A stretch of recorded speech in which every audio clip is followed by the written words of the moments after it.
가방 안엔 굳은 다짐이 the backpacker 우리는 backpackers yeah we the backpacker 내가 묻은 신발이 바래져도 backpacker 우리는 backpackers 출발은 언제나 겁없이 시작부터 맨발 내 눈에 싹 다 basic.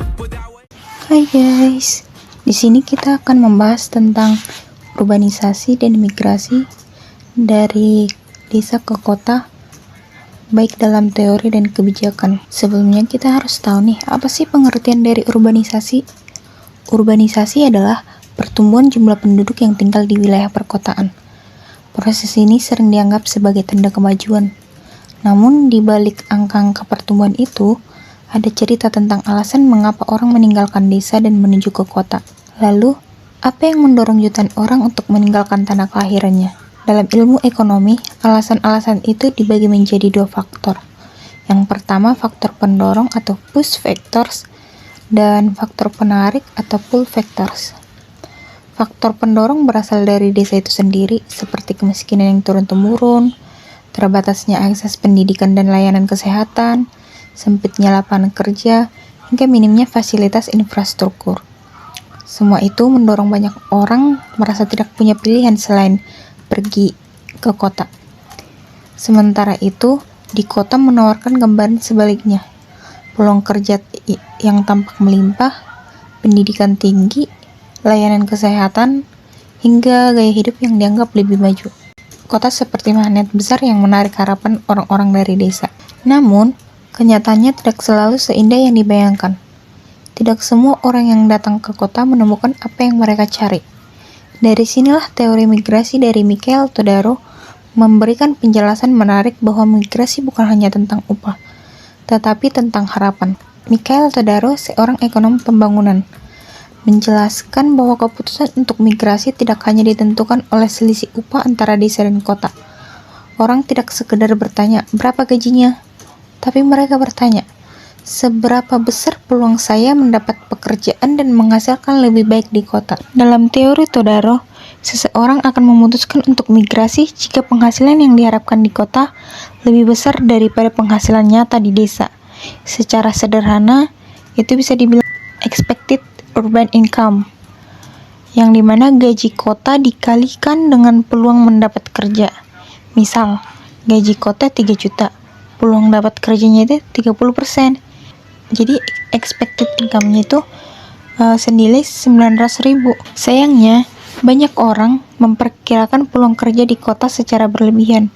Mereka melihat gedung tinggi dan hiruk-pikuk sebagai simbol kesempatan tanpa tahu bahwa pengangguran kota justru sangat tinggi. Akibatnya, banyak migran justru hidup di pemukiman kumuh, bekerja di sektor informal atau tidak bekerja sama sekali alias pengangguran.